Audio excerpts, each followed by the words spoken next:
In general speaking, I think independent cinema is the only way to save economy in films, because nowadays with all this uh, drift and change of financing economy coming from streamers, coming from all these big trusts of big companies, uh, there's less and less freedom. So the only way to make films is to make films with less money and more money. I think that's where you find the best freedom of speech.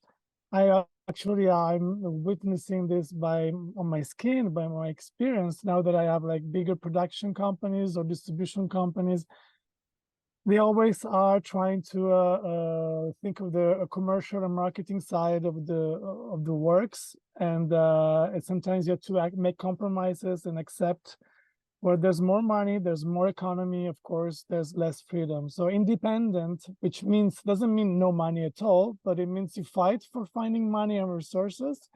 So I think you are more a fighter, or more of a fighter. Well, I think this is an amazing, I just say movement. And I've been, in my experience nowadays, meeting like women living in Iran or making films and running out of Iran. And some of them are telling me that there are things that media are not actually talking about, because the movement is still, it goes on every night, every day. It's on the streets. It's something really, really happening daily, and very, very more than what we think in the media.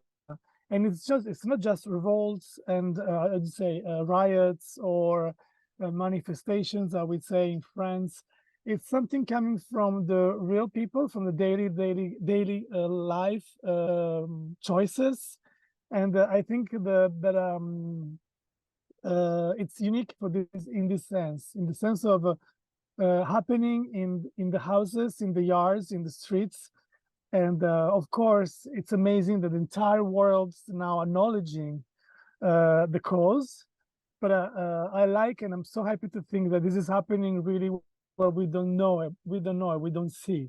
And I wish I could be there and like witnessing this, because I'm really talking to people like that, giving me information that you don't even read on newspapers or on media. So this is a really unique opportunity for the world, for a country where there are restrictions, and not just that country as a symbol of all the fights,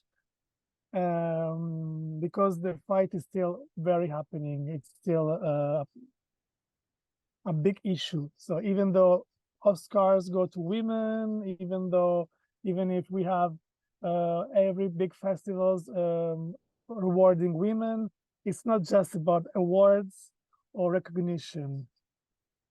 My message, it's hard because I would say that you don't need to run away, go away for fighting. And I really have an admiration for those who stay and to fight from the inside. And I think just the act of staying, it's a big act for me.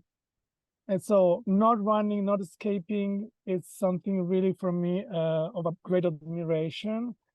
And I think the support we could give for us from the outside, it could be very theoretical and abstract, but we really are with you. I was actually, now I'm going to Venice with a new film called The Zola Experience. It's a film about also a very strong woman.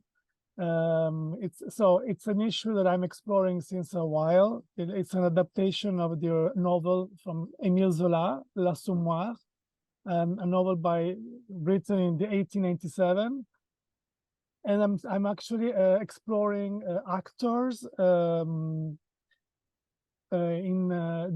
their life, trying to adapt this novel on stage.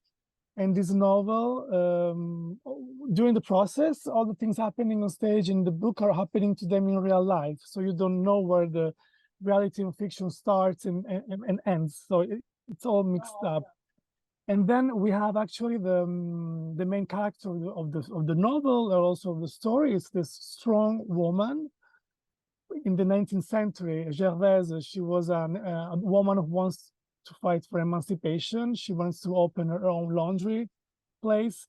She has a husband who beats her and gets lost into being alcoholism. And I'm not really there to judge anyone, even in the real life of my characters, because what interests me is not the first hit, but it's why the society brings you there. So it's analyzing the context and all this world of capitalism oppressing and brings people to go so far.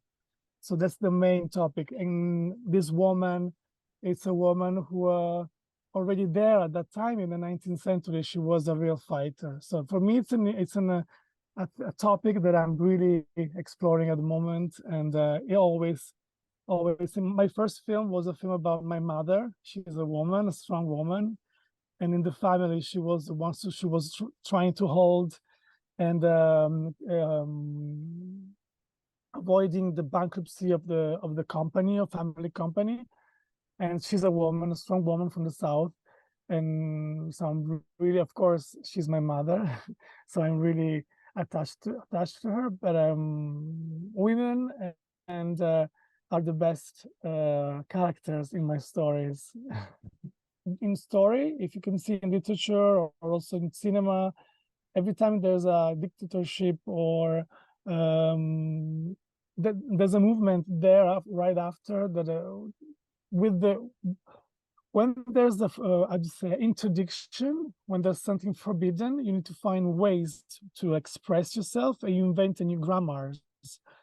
For example, in the main grammar of cinema, we talk about Orson Welles. The story of cinema started to be very structured after the censorship of the Eighth Code, when you couldn't show in cinema a couple having sex, so you had to find a way to make an ellipse. And so that's where all the grammar of editing started. We needed to find ways to make sure we can express the stories, tell the stories anyway, with other ways.